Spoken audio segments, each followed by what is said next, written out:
نحمده ونصلي ونسلم على رسوله الكريم اما بعد فاعوذ بالله من الشيطان الرجيم بسم الله الرحمن الرحيم ومن يتق الله يجعل له مخرجا ويرزقه من حيث لا يحتسب ومن يتوكل على الله فهو حسبه ان الله بالغ امره قد جعل الله لكل شيء قدرا آمنت بالله صدق اللہ العظیم۔ عزیز طلباء، قرآن مجید کی ایک آیت کریمہ کا کچھ حصہ آپ حضرات کے سامنے تلاوت کیا ہے۔ اس کے اندر اللہ رب العزت ارشاد فرماتے ہیں وَمَن يَتَّقِ اللَّهَ، اور جو کوئی تقوی اختیار کرے گا یجعل لہ مخرجا، تو اللہ تعالیٰ اس کے لیے مشکل سے نکلنے کا کوئی راستہ پیدا کر دے گا۔ آگے فرمایا وَيَرْزُقْهُ مِنْ حَيْثُ لَا يَحْتَسِبُ، وَيَرْزُقْهُ مِنْ حَيْثُ لَا يَحْتَسِبُ، اور ایسی جگہ سے رزق عطا فرمائے گا جہاں اسے گمان بھی نہیں ہوگا۔ آگے فرمایا وَمَن يَتَوَكَّلْ عَلَى اللَّهِ فَهُوَ حَسْبُهُ، جو اللہ پر توکل کر لیتا ہے، اللہ پر بھروسہ کر لیتا ہے، اللہ رب العزت کی ذات اس کے لیے کافی ہو جاتی ہے۔ یہاں پر پہلا لفظ جو استعمال کیا گیا وَمَن يَتَّقِ اللَّهَ، جو کوئی تقوی اختیار کرے گا۔ اب سوال یہ پیدا ہوتا ہے تقوی کسے کہتے ہیں؟ تقوی کسے کہتے ہیں؟ حضرت علی رضی اللہ تعالیٰ عنہ سے پوچھا گیا پیارے علی آپ بتائیں کہ تقوی کسے کہتے ہیں؟ آپ نے فرمایا ہی الخوف من الجلیل والعمل بالتنزیل والقناعۃ بالقلیل، اور آگے فرمایا والاستعداد لیوم الرحیل، فرمایا تقوی یہ ہے کہ رب جلیل کے جاہ و جلال سے خوف کھایا جائے، اس کی نازل کردہ کتاب قرآن مجید پر ہر حال میں عمل کیا جائے، اور تھوڑی سی نعمت پر بھی قناعت اختیار کیا جائے۔ اور آگے فرمایا بندے کو ہر وقت اپنی موت کو یاد رکھنا چاہیے اور ہر وقت اپنی موت کی تیاری میں لگا رہے۔ جس بندے میں یہ علامات پائی جائیں، جس بندے میں یہ خوبیاں تمہیں نظر آ جائیں، سمجھ لو رب کائنات نے اسے تقوی کا جوہر عطا کر دیا ہے، اسے تقوی کا لباس پہنا دیا ہے، یوں سمجھ لو کہ وہ شخص تقوی والا ہے۔ اور حضرت عبداللہ بن مسعود رضی اللہ تعالیٰ عنہ سے پوچھا گیا کہ آپ بتائیں تقوی کسے کہتے ہیں؟ تو حضرت عبداللہ بن مسعود نے جواباً ارشاد فرمایا اللہ کی اطاعت اس انداز میں کی جائے کہ پھر کبھی نافرمانی نہ ہو سکے۔ اللہ کی اطاعت اس انداز میں کی جائے کہ پھر کبھی نافرمانی نہ ہو، اور فرمایا کہ اللہ تعالیٰ کا ذکر اور اس کی یاد اس طرح کی جائے کہ پھر کبھی اس کو بھلایا نہ جا سکے، اور آگے فرمایا کہ اللہ کی نعمتوں کا شکر اس انداز میں کیا جائے کہ پھر کبھی بھی کسی چھوٹی سی نعمت کی بھی ناشکری نہ ہو۔ جس بندے میں یہ علامت پائی جائے، یہ علامات جس بندے میں دیکھ لو، سمجھ لو کہ یہ تقوی کا لباس پہن کے جا رہا ہے اور یہ اللہ کا مقبول بندہ ہے۔ اور صاحب تفسیر مظہری رحمت اللہ علیہ نے تقوی کی 3 قسمیں بیان کی ہیں۔ کتنی؟ سارے بولو۔ 3 تقوی اختیار، 3 تقوی کی قسمیں بیان کی ہیں۔ پہلی قسم یہ بیان کی گئی، فرمایا کہ شرک سے بچا جائے، یہ تقوی کی پہلی قسم ہے اور سب سے ادنا قسم ہے۔ تقوی کے 3 درجے ہیں، یہ سب سے پہلا درجہ اور کم تر درجہ کیا ہے؟ شرک سے بچا جائے، اور دوسرے نمبر پر فرمایا کہ گناہوں سے بچا جائے، یہ تقوی کا درمیانہ درجہ ہے۔ اور سب سے اعلیٰ یہ ہے کہ فضول باتوں سے اپنے آپ کو بچایا جائے، اور ہر اس چیز سے انسان کو بچنا چاہیے جو اطاعت الہی میں رکاوٹ بنتی ہو۔ ان چیزوں کا نام تقوی ہے، اور یہ سب سے اعلیٰ درجے کا تقوی ہے کہ بندہ ہر طرح کی چیزوں کو چھوڑ دے جو اطاعت الہی میں رکاوٹ بننے کا سبب بنتی ہو۔ تو اب سمجھ میں آ گئی تقوی کسے کہتے ہیں؟ بات سمجھ میں آ گئی ہے جی؟ تقوی کسے کہتے ہیں؟ اب فرمایا وَمَن يَتَّقِ اللَّهَ، جو کوئی تقوی اختیار کرے گا، خوف خدا دل میں رکھے گا، ہر حال میں اپنے اللہ سے ڈرے گا، فرمایا اللہ تعالی اس کے لیے مشکل سے نکلنے کا کوئی نہ کوئی راستہ پیدا کر دے گا۔ جتنا بڑا غم ہو، جتنی بڑی پریشانی ہو، جتنا بڑا دکھ ہو، بس بندہ تقوی اختیار کر لے، اللہ رب العزت اس کے غم کو دور فرما دیں گے، اس کے غم کو دور فرما دیں گے۔ اور آگے فرمایا وَيَرْزُقْهُ مِنْ حَيْثُ لَا يَحْتَسِبُ، ایسی جگہ سے اللہ رزق عطا فرمائیں گے جہاں اسے گمان بھی نہیں ہوگا۔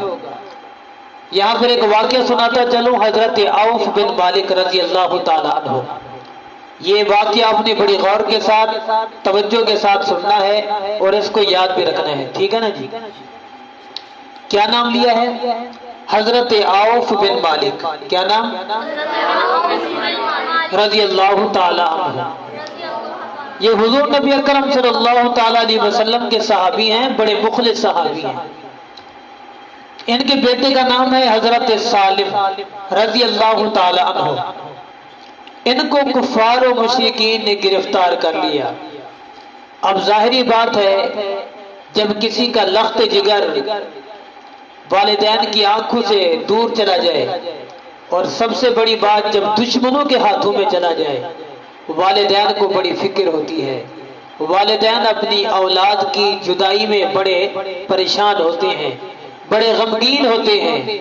وہ صحابی رسول بھی اپنے بیٹے کی جدائی میں بڑے پریشان ہیں، ان کی والدہ محترمہ بڑی پریشان ہے، یعنی دونوں میاں بیوی، خاوند بھی ان کی بیوی بھی اپنے بیٹے کی جدائی میں بڑے پریشان ہیں اور اپنے بیٹے کے لیے غم زدہ ہیں۔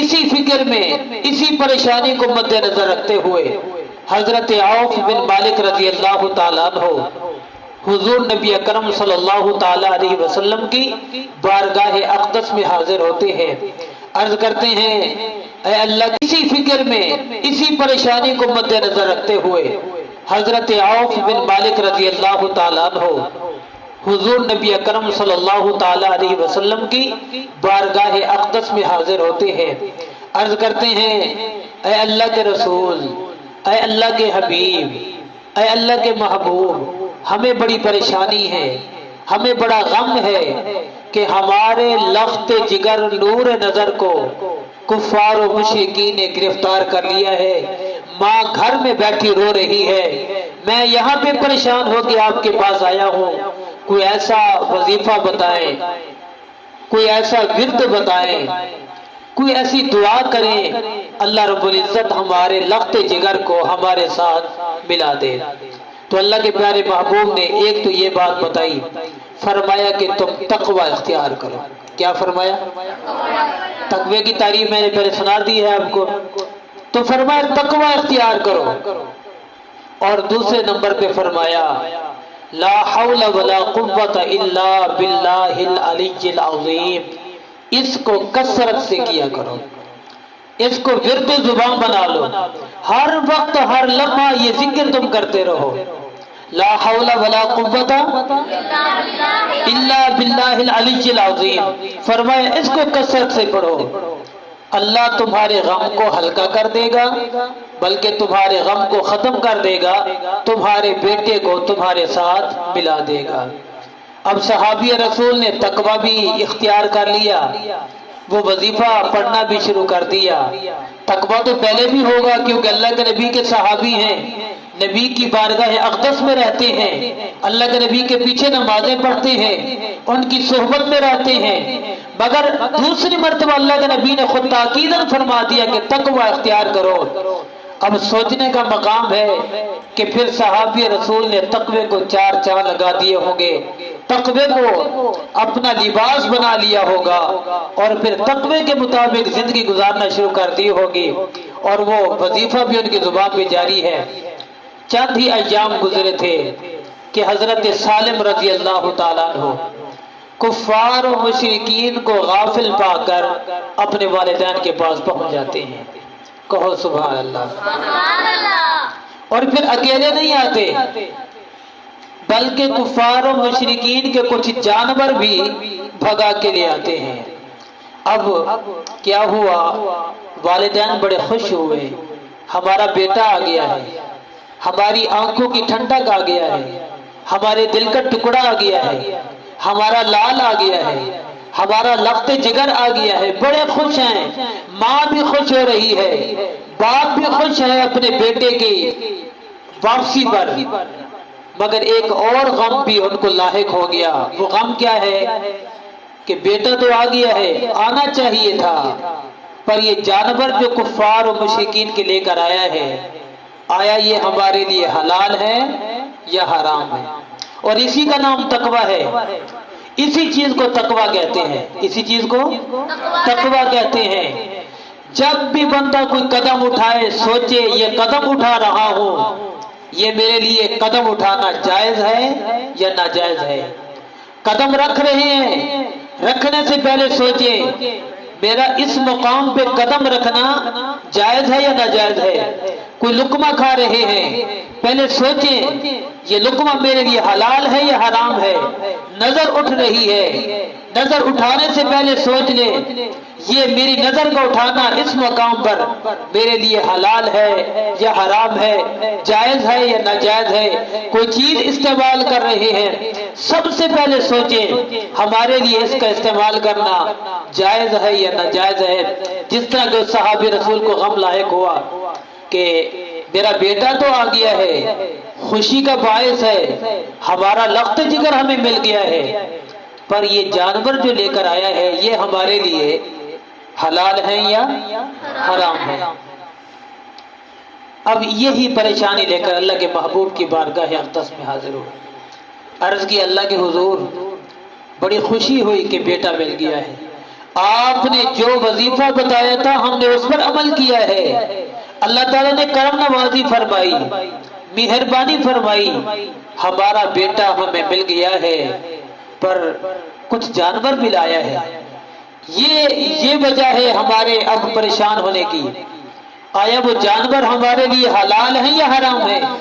اس موقع پر یہی قرآن مجید کی آیت کریمہ نازل ہوئی، وَمَن يَتَّقِ اللَّهَ يَجْعَل لَّهُ مَخْرَجًا، کہ جو کوئی تقوی اختیار کرے گا، خوف خدا دل میں رکھے گا، اللہ کا ڈر اس کے دل میں ہوگا، اللہ اس کے لیے مشکل سے نکلنے کا کوئی راستہ پیدا کر دے گا۔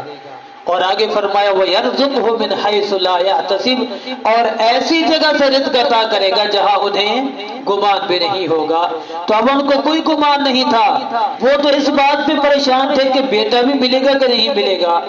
اب بیٹا بھی مل گیا، یہ جانور بھی مل گئے، اس آیت کریمہ میں اشارہ بھی مل گیا کہ یہ جانور بھی تمہارے لیے جائز ہیں، اور یہ جو تمہارا بیٹا تمہیں ملا ہے یہ بھی تمہاری خوشی کا ایک ذریعہ بن گیا ہے، جانور بھی اپنے استعمال کرو، اپنے بیٹے کو بھی اپنے گھر لے جاؤ، تو یہ ایک خوشی کا باعث اور ذریعہ بنا ہے۔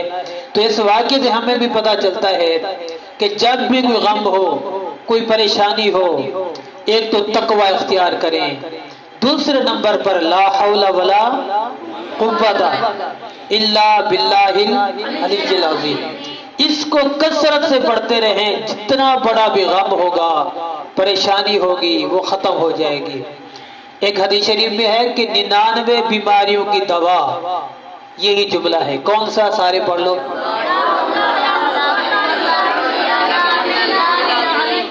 یہ 99 بیماریوں کی دوا ہے، اور سب سے کم بیماری غم ہے، اور آج کل ہر شخص ہمیں پریشان نظر آتا ہے، کوئی تنگ دستی کی وجہ سے پریشان ہے، کوئی کسی تکلیف کی وجہ سے پریشان ہے، کوئی رزق کی کمی کی وجہ سے پریشان ہے، کوئی مہنگائی کی وجہ سے پریشان ہے، یہ سارے معاملات ہم پر ہیں، تو اس کا حل کیا ہے؟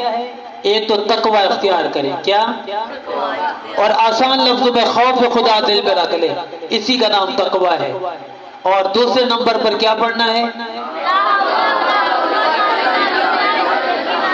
شاباش، لا حول ولا قوت الا باللہ العلی العظیم، اس کو کثرت سے پڑھنا ہے۔ اس کے پڑھنے کی وجہ سے اللہ رب العزت ہمارے غم دور فرما دیں گے اور ہماری تمام پریشانیاں ختم ہو جائیں گی۔ اس لیے ہر وقت ہر لمحہ ان باتوں پہ عمل کریں۔ اللہ تعالی ہمارے اوپر اپنی رحمتوں کا نزول فرمائے، ہم سب کے غم دور فرمائے، تمام مسلمانوں کو خوشحالی والی زندگی نصیب فرمائے۔ وآخر دعوانا ان الحمد للہ رب العالمین۔